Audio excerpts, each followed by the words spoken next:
I'm Jody Moore, and this is Better Than Happy, episode 436, How to Save Your Marriage. This is Better Than Happy, the podcast where we study what the healthiest, most successful people in today's world think, feel, and do, and we leverage this knowledge to create our best lives. Are you ready, little bird? Let's fly. Hey there, everybody. How's it going today? Thanks so much for joining me for the podcast. I hope that you had a beautiful Thanksgiving. I hope that you're having a lovely fall. I got to tell you a funny story. My son, who is 10 years old in fourth grade, he said, Mom, I saw this meme online that said, Moms in October, no listening to Halloween music until October 30th. Moms on November 1st, time to listen to Christmas music. So I hope that you're listening to whatever kind of music you like. I prefer Christmas over Halloween. Although Halloween is my birthday, y'all. I just turned 49. What? Get ready. Turning 50 next year. I think I'm going to make it a big year. Okay, speaking of Christmas, we have the best holiday gift this year. I'm so excited to put this out because people asked us for this type of a gift for years, and we've done other gift options, but we've never done this before, and I'm very excited. We have created Better Than Happy, the masterclass. So for all of your fans of the podcast, I'm telling you, whether they are men, women, young adults, college students, older, retired age, whatever, if they like the things that I teach here, they're going to love coming to a masterclass with me. I can't even describe to you how mind-blowing it is to hear this work applied in real life, and that's what we're going to do together on the masterclass. They'll have the opportunity to ask me questions and interact with me if they want. If they don't want to do that, they'll just have work I'm going to have them do, and I will guide them through it, and they can stay behind the scenes. I think you should get one for all of the Better Than Happy fans on your list, and you can head to jodymoore.com/gift to check that out. It's only $59. So get it for all the people that you love. None of us need more stuff, right? We need more experiences, especially the kind that will refine us. Those of you in the lab, get ready because we have a pretty exciting holiday gift coming for you. So stay tuned, all of my friends in the lab. Okay, we're going to talk today about how to save your marriage. And I use those words because those are the words people say to me sometimes. They say, Jody Moore, thank you for your work. I so appreciate it. You totally saved my marriage. And that's so generous and gracious, by the way. I talk about people's compliments on here sometimes, and then people go, I know you hear this all the time. And I'm like, no, guess what? I'm not tired of hearing it. Keep telling me how much you love me and my work. I need the validation, okay? I like it. But what I do know is true is that I didn't ever save anyone's marriage. I am just not that powerful. If I were, I would, be doing a lot more good than I'm able to do right now. I might even do some harm. Who knows? But anyway, my point is I did not save your marriage. You saved your marriage. You and God, and maybe your spouse was involved. Sometimes they are, sometimes they're not. But I'm so delighted to hear that the tools I teach you here helped you create what you wanted in your life. And I know that's what people mean when they tell me that. And so I want to dive into some of the kind of common questions I get from people who are still on that journey. And I want to give you some things to think about if your marriage is struggling. And I want to begin by encouraging you to ask yourself the question, is this a marriage I want to save? Okay, so whenever somebody comes to me on a coaching call and they are having struggles in their marriage and they'll tell me about their spouse or about what's going on between them, the dynamic, etc., the first question almost always that I ask is, do you want to stay in this marriage? Do you want to be in this marriage? Now, oftentimes, they immediately say yes, and that's great. I'm all for you staying in your marriage if you want to, and I can help you get to peace around it. But it's important that we give this question a little airtime. Many people are afraid to give this question airtime in their heads. They're afraid to even consider the idea that it's possible to not stay in this marriage, right? I don't know about you, but I remember when I was younger hearing the advice, divorce is not an option, right? If you just go into your marriage with the idea that divorce is not an option, then you will work through any challenge or problem that comes up. It makes sense. Except that I've found that for many people who are struggling in their marriage, this whole divorce is not an option concept isn't useful. First of all, it's a lie, okay? Because divorce is always an option. I can't think of an instance when it wouldn't be. There might be, depending on the country and the culture you're in, or the family structure that you're around, or the social structure, there might be more severe consequences in some places than others. But literally, divorce is pretty much always an option. So we want to begin by telling ourselves the truth about that. And the other thing that people are afraid of is they are afraid if they explore that idea in their minds and they at least acknowledge the reality of it, then they might discover that they kind of do want a divorce. They kind of do want to get out of this marriage. And then they'll have to go do that. And that will be scary and hard and overwhelming. Okay. And what I like to remind everybody is that you can acknowledge to yourself the truth that, first of all, it is an option. And even if it's true for you, maybe you actually don't want to be in this marriage and you still don't have to leave. Did you know that? Like, we do things all the time that we don't want to do. And there can be a lot of valid reasons to not really want to be in that marriage and choose to stay anyway. There really can be. And when I say valid reasons, guess who gets to determine whether or not the reason is valid? You do, my friend. Now, a good coach will be able to help you make the decision from love and trust and abundance, not from fear and scarcity. But still, you get to decide. Okay? So I've had clients who choose to stay in their marriages because they think it will be easier on their kids to have their parents stay together. And many times that is a perfectly valid reason. It's a reason that many of my clients like in the end. And all I do is give them permission to like the reason and to choose to stay. But instead of telling yourself, I should be in this happy marriage, my marriage should be better, my marriage should be easier, or I should be enjoying it more, sometimes just acknowledging, I don't really want to be in this marriage is challenging, but I'm going to stay in this marriage, at least to a certain point until my kids are out of the house or whatever point, right? Or even if it's just for now. Maybe you're going to end up staying forever, but for now I choose to stay in this marriage, even though I don't really want to be in the marriage. That is going to give you more opportunity to improve yourself and your situation, even your marriage, than denying the truth. When we reject the truth, right? Because if it's true you don't want to be in that marriage, but you're just rejecting it by choosing not to acknowledge it, not to even just to yourself acknowledge it, right? You can't make progress from a lie. You can only make progress from the truth. The truth may be, I don't really want to be in this marriage, but even more so, I don't want to leave the marriage, right? And again, that might have to do with kids. It might have to do with money. It might have to do with somebody's health. It might have to do with, I've even seen clients in a situation where they felt that their spouse was dangerous in some way, and they didn't want to get a divorce because they didn't want their kids to be left alone with that spouse then on the other side of that divorce. And they didn't want to go through all of the shenanigans and risk not being able to be with the kids more often and protect them. Like literally any reason you want, you can choose to stay in your marriage, and acknowledging for yourself what's true right now, at least. Again, doesn't have to stay true forever, but maybe it will. What's true right now is this: I don't really want to be in this marriage. Now, that may not be the truth. The truth may be, I do want to be in this marriage. I just desperately wish that my spouse was different. Okay? And that's probably the most common thing I see when people come to me in coaching, although what I just described is not uncommon either. So that's the first thing though. Is this a marriage worth saving? I do also see people who decide, no, I don't want to be in this marriage, and they choose to leave it. And just like you can stay for any reason, you can also leave for any reason. Now listen, stay with me. Some of you are getting upset right now. You're like, why is Jody Moore telling people to leave their marriages just because they want to, or that any reason is a good reason? That's not true. Okay, that doesn't have to be true for you. Okay? Every one of us gets to decide what's true for us. What I'm saying is you get to decide for yourself what is a reason you like for leaving your marriage.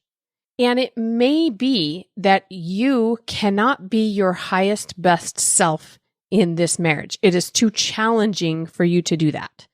I mean, that would be obviously true if you are in a situation, or most likely I would say it would be obviously true if you're in a situation where you are being abused or mistreated in some way, either physically, emotionally, mentally, mistreated or abused. It's going to be very challenging for you to remain your highest, best, most abundant, most loving, the version of you that every one of us is trying to become. It's going to be an uphill battle sometimes to be that version of you. And that might be the reason you choose to leave a marriage. And people will say, well, was there infidelity or was there abuse or mistreatment? And certainly sometimes those are valid reasons, but there doesn't have to be anything like that, right? There doesn't have to be anything that obvious necessarily. It's a very personal decision. Again, I recommend that you make it from trust and love, not from fear and scarcity. And come and get some help with that in the lab if you're not sure we can help you with that. Okay. But that's the first question. Do I want to save this marriage? Okay. So let's move on. Let's assume that you've decided, yes, I do want to save this marriage, at least for now. And maybe even ideally in the long run, I'm going to create more of the marriage I want. Okay. I'm going to speak to you now if you're in that camp. Every single challenge and problem that we have in our marriages comes from an unmet expectation, an expectation that is not being fulfilled of either myself, my spouse, or the marriage experience in general, which sort of includes both myself and my spouse, right?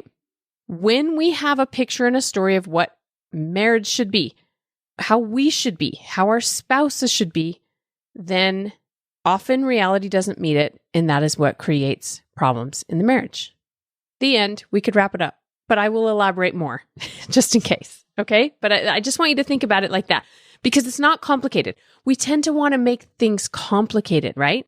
We say things like, well, my spouse, he's really not available for connection. He doesn't share with me what he's thinking and feeling. I can tell that he's sort of annoyed with me when I ask, but at the same time, he's a good dad. He provides well for our family. He's a good person. So I don't know. I know I just need to get over it. Right? So we make it all so complicated. Like, wait a second, is he doing it right? Or am I doing it right? Or should I be annoyed at this because it seems reasonable? On the other hand, he's doing so many things well. All of a sudden we have this complicated thing we're not quite sure how to solve. But if we just simplify it down to, okay, I have an expectation of how a husband should be. I have an expectation of how I should be or how I should feel or behave. And I have an expectation of what it's like to be in a quote unquote good marriage. And 1 to 3 of these things are not lining up according to my expectation. And that is the only problem here. That is why I am struggling. That is why I'm unhappy. Maybe it's my spouse does not want to have sex as frequently or as intimately or etc. in the way that I would like to. And this doesn't seem fair. This doesn't seem right. That's part of a healthy marriage, right? Having a sexual relationship, being intimate in that way. It's one way that we connect in marriage. And he or she is not interested in that in the same way that I am or not interested in it at all. And I don't know what to do here. Okay. So again, we have an expectation of ourselves and or an expectation of our spouse and an expectation of marriage in general. And I'm not saying any of our expectations aren't valid, you guys. Please hear me say this. Your idea, your story, your picture of what a marriage should be is valid. It is. It's probably very reasonable. It's probably something that you could find many, many marriage experts and marriage therapists or just friends and reasonable people in the world would say, I agree. That is how a marriage should be. That is how a husband should be. It is better if the spouse behaves this way or that way, or if you feel this way, or if your marriage looks like that. That's ideal. In fact, we see it over and over again on Instagram, right? People telling us this is what we do in our marriage and it works so great. Find somebody who does this or that or the other thing.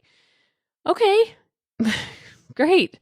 But if reality doesn't match that, you're going to upset yourself in your marriage if you hold on to that story.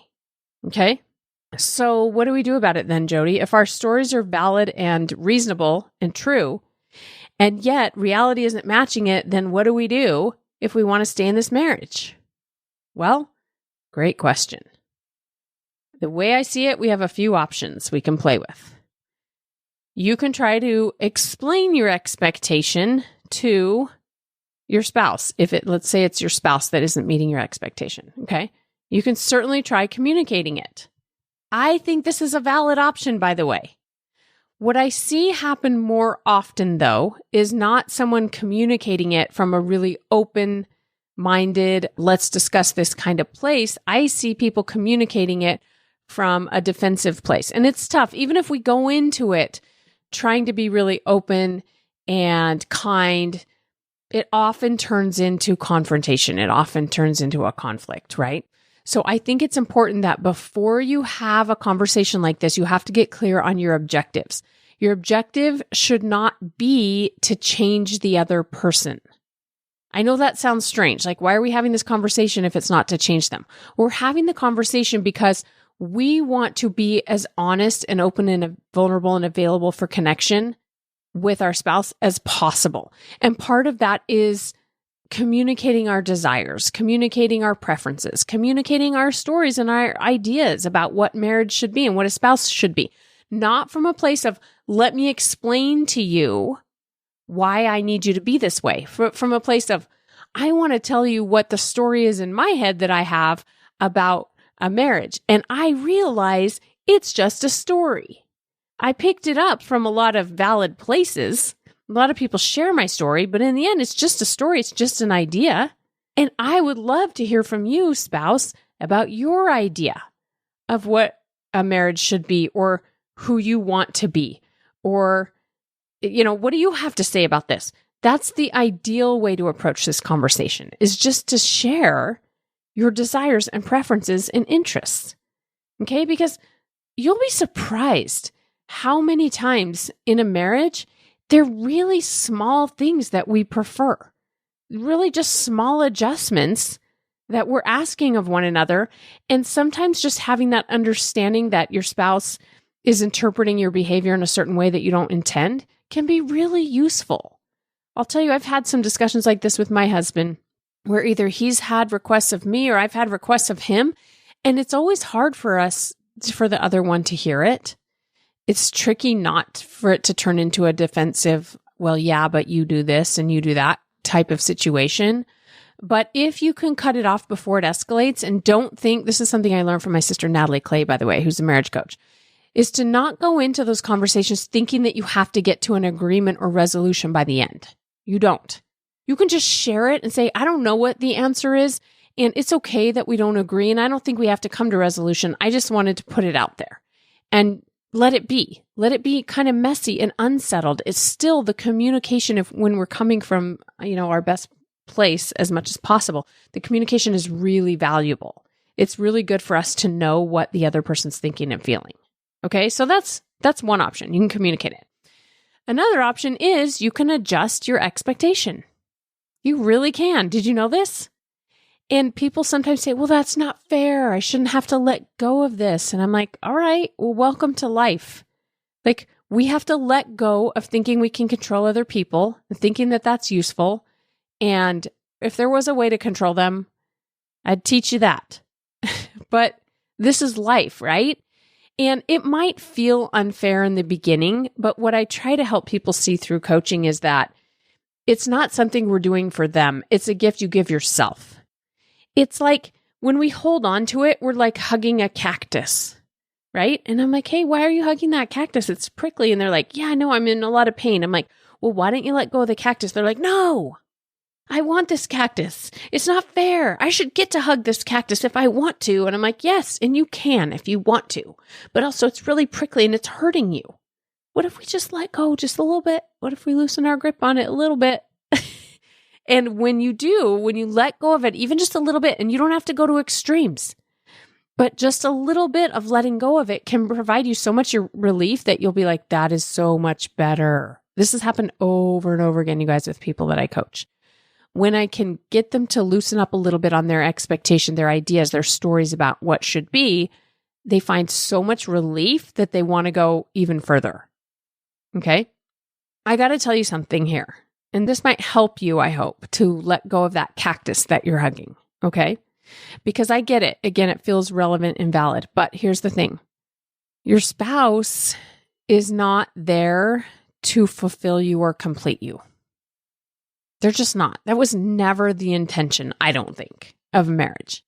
And I think that unfortunately, like all the movies that I love, by the way, the love stories, the Jerry Maguires, the whatever other Hollywood movie that shows us what it looks like to fall in love and have someone complete us, unfortunately create this illusion that isn't real, right? I wish we had stories that were good, happy stories about somebody's marriage that's 15 years in, but like a more realistic picture of what it looks like to struggle and work through it and to respect each other and love each other deeply, but not always be completed by the other person. In fact, mostly not be completed by the other person. Mostly have to learn how to complete yourself, how to find interests or hobbies or goals or other friends as well that can help you feel completed. There's a lot of things that we do that help us feel like our needs are being met overall. And it's not going to come from one person. Okay. It's just not. If we go back to sex and intimacy, because that's the main question I get, right? People say, I get it. I got to meet my own needs. And that's the way of it. But what about sexually, especially if you're a member of conservative religion like I am, and you don't want to have open relationships or engage in other activities to fulfill your sexual needs, okay? Then I say, I don't know, that's a good question. What are you going to do?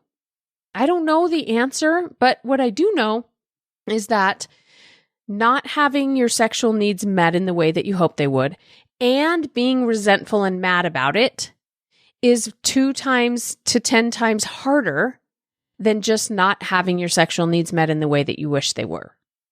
Do you see what I'm saying? Like, we could just drop the resentment and anger part.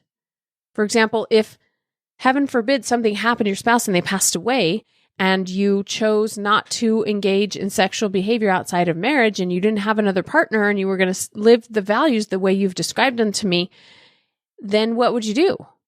You could go the whole rest of your life without a sexual partner in that way. Or at least a very long time, right? What would you do? Well, it would be uncomfortable. It would be inconvenient. It would be annoying. I would have these unmet sexual needs, but you wouldn't have the anger and resentment and blame of someone else for it. So it would be much more tolerable. And in fact, people do it all the time. Okay. So the answer is, I don't know how you should get those needs met. That's a personal decision. But I do know that you being resentful about it isn't very sexy. That's just the reality. I see this over and over again in marriages. There's a higher desire and a lower desire partner. And please, higher desire partners, I am not beating up on you right now. I know it sounds like I am, and I don't mean to. I really don't. I don't want to beat up on either of you. I don't think either of you is wrong. I think it's a beautiful thing that you have strong sexual desire. Just like for those of you that are lower desire, I think it's totally fine that you are lower desire and that you don't have as much sexual desire. I don't think there's anything wrong with either of you. Most likely. Okay. I think it's just different. You're having different experiences. And I think it's something both of you could work on. I think it's worth working on. I think it's worth communicating about. I think it's worth being really patient and understanding of one another. I think it's worth not making it mean something about you if they're frustrated. I think it's worth trying not to get frustrated with the other spouse. And I do know that it's solvable. It's solvable. Because I've seen it happen over and over again as I've done this work with people. Okay? So when you put the blame on your partner for your struggles, for your needs not being met, you are making it worse for yourself. You're making it harder on yourself. You are most likely not changing your partner. So remember, I said you can communicate about it without blaming them. We're not handing it over to them like, here is my need. I need you to meet it now. I'm not a believer in that approach at all. I have not seen that work for many people. I'm a believer in communicating openly and saying, I want to understand what you prefer. And I'd love to share with you what I prefer. And I'd love for us to just get to know each other better in this way. But that is very different than handing over your needs and expecting them to meet them and then resenting them if they don't. Okay? All right. Last thing I want to say on this episode is I want to talk about the topic of trust because I get this question a lot. In fact, I had it come in recently through a DM on Instagram. Somebody said, how do I trust my husband? I want to trust him and he tells me I can and that I should trust him. But the truth is I kind of don't. Okay. Now this person didn't give me any details about why she doesn't. But again, I've had this come up many times. Sometimes it's you have a spouse who has been dishonest in a certain area of their life before, maybe with money, maybe with other relationships, etc. Okay. And then they say, you can trust me. That's not going to happen again. Maybe they haven't violated your trust in the past in that way, but you see that they seem to be playing in dangerous territory. You see behaviors that you don't prefer. I see this a lot too, where women will say, well, as far as I know, he's always been faithful to me, but he is really close to this woman at work. They text all the time. They talk all the time. They get along well. It seems flirty. It seems more friendly than I'm comfortable with, right? And so I want to trust him, but I kind of don't. Okay. So whatever the reason is, here's what I want to tell you. So when people say to me, so how do I trust my husband? I say, that's the wrong question. I mean, it might be the right question, but we're not ready for that question yet. First question we have to ask is, do we want to trust in this scenario? Does it make sense that we would trust?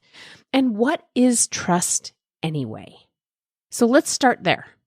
I like to think of trust as me directing my mind away from keeping an eye on something, a certain topic, and in this case, it would have to do with our spouse, right? From me checking up on it, managing it, being accountable or holding someone else accountable to it, and just choosing to let them manage themselves and be accountable on their own, and choosing not to let it take up space in my head. You know what I'm saying? Like if I say to one of my kids, here's some money, I trust you with this money, to my daughter, hey, go to the grocery store and get milk. Here's some money. If there's any money left over, bring me the change. If I trust her, then I'm not like, hey, where's the receipt? How much was the milk? Let me see the receipt. And where's the change? If I trust her, I just don't let that even take up space in my head. I don't even think about it anymore. I just decide to believe that if there's change when she comes home, she's going to give it to me. And I'm not going to go, are you sure you gave me all of it? Where's the receipt? See what I'm saying? So that's what trust is in my mind, is like, nope, that topic is not relevant. We're not putting time, attention, and effort onto it. If I don't trust, then I am putting time and attention and effort into checking up on it. Okay. So that's why I say, do we want to trust in this situation? Because let's say my spouse has a gambling problem and now they're saying, I'm not going to gamble anymore. You can trust me. I might say, okay. Well, the truth is I want to have some oversight. So here's what I'm going to do. I'm going to keep an eye on the account, or you're going to get this much money, but you're not going to get access to this money, or we need to have a discussion every day, or we need to have this kind of a spreadsheet that we check in, and we need to have oversight into the bank account, both of us. Like I might decide I want to put time and attention and effort onto managing this because this person has this addiction or this tendency or this habit, and I don't trust them right now. I don't trust them. Sometimes we don't. Okay. And there are other situations though, and these are personal choices, by the way, whether or not you're going to trust. You get to decide. Do I want to put my time and effort and attention into it or not? It's totally up to you. There are things that I would be like, yes, this is worth me putting my time and attention into. But there are other things that I would choose not to. Okay. You may decide, hey, my spouse seems to be really friendly with this other person. There's a chance there may be some violations of our marriage vows in certain ways. And also, I'm choosing to trust them. You can just choose to trust someone, even though you think there's potential that they might violate your marriage vows, let's just say, for the sake of simplification. You can decide, you know what? I can't control them. If he or she is going to make that choice, they can do it. Like they'll be able to find a way. And personally, it's not worth my time because of all the emotion, all the thoughts that I would have and the way I would have to live my life by constantly supervising my spouse in this area.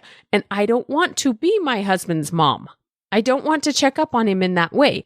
If he chooses that, then I will have emotions to process and I will have decisions to make and there will be conversations to be had. But I don't choose to put my effort on trying to prevent it, because it's not even so much that your spouse would violate your marriage vows as that your spouse really wants to do that. That's the bigger problem, and we can't control that anyway.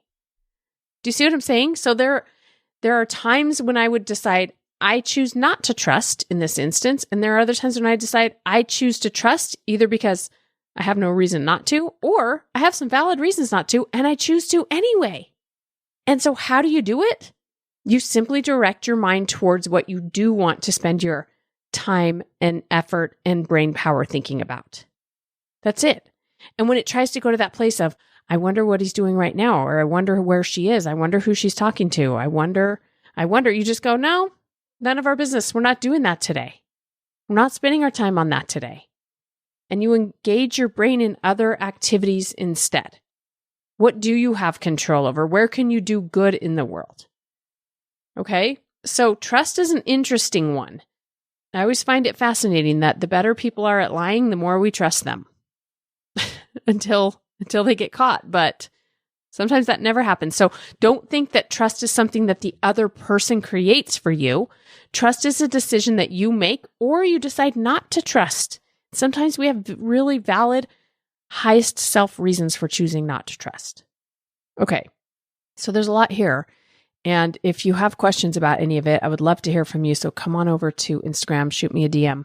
I try to reply to as many of those as I can, or post in the comments. Let's keep this discussion going. But thank you for joining me today on the podcast. I'll see you next time. Have a good one. Coaching changed my life, and I've watched it change the lives of thousands of men and women since.